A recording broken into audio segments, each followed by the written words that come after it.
A mother talks to her dead son, making a Buddhist offering at his graveside. A weekly ritual for Zhang Huanzhe since her son was executed. Nie Shubin was only 20 years old when he was wrongly accused of rape and murder by the Chinese police. His mother and sister told me how he was held in jail for 3 years without being allowed to see his family once.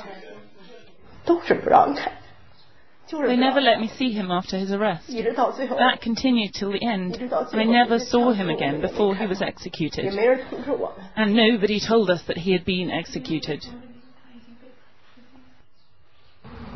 Nie was accused of attacking a woman in this field near his home. Only after his execution did another man confess to the attack, describing the crime scene in detail.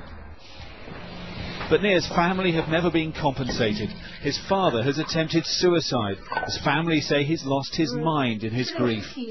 His mother burns with rage about what happened to her son.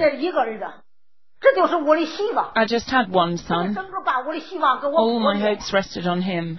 They've destroyed my future. He was my hope for the rest of my life. Without my son, my family and I can't go on. The authorities refused to clear her son's name and help end her torment. In another province, we found another victim of Chinese justice, who was held in this prison and framed for crimes he didn't commit. Qin Yanghong was a steelworker and family man, till the state branded him a rapist and murderer.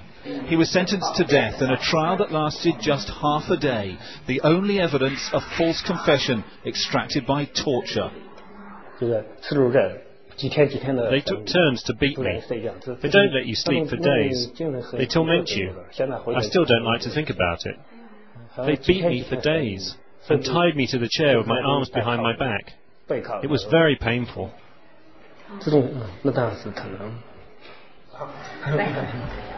Qin narrowly avoided being executed. He was only released to his family when a serial killer confessed to his alleged crimes. Very few escape China's death row and survive to share its secrets. Torture to extract confessions is commonplace in Chinese jails, though rarely filmed. China's penal system is surrounded by a wall of secrecy, but a hidden mass slaughter is being carried out. Somewhere between 3,500 and 10,000 people put to death every year. So many that China is inventing new ways of killing, mobilizing its execution system. This brochure, acquired by Sky News, reveals details of new execution buses now operating across China. Fitted with lethal injection equipment, they can deliver on-the-spot executions. But there may be another reason for them. They make it easier to remove the organs of executed prisoners. In an exclusive report earlier this year, Sky News gathered evidence linking China's execution system and its booming organ transplant industry.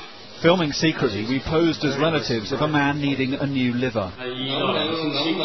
Doctors said they could provide a transplant with just a few weeks' notice. One reason organs are acquired so quickly, they said, is they're taken from executed prisoners. Amnesty International says the demand for transplant organs may be driving the high number of executions in China. This is the China its government wants the world to see. In 2 years' time, it hopes the Olympics will announce China's arrival as a modern nation on the world stage. China was given the Olympics on the understanding it would improve its human rights record. But it's continuing to execute thousands of people in a legal system that uses unfair trials and torture. Within China, few are brave enough to confront the tyranny of its justice system.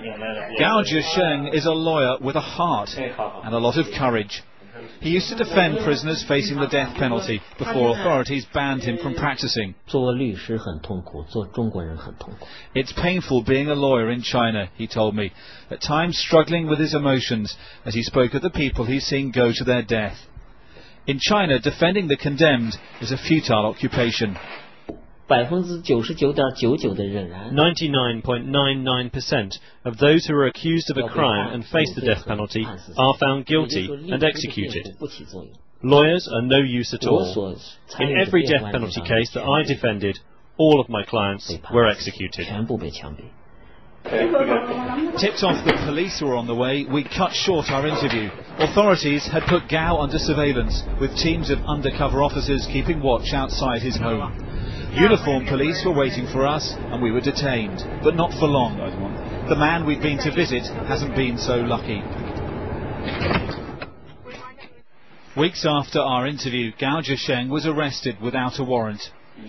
No one, including his wife and children, have heard from him since.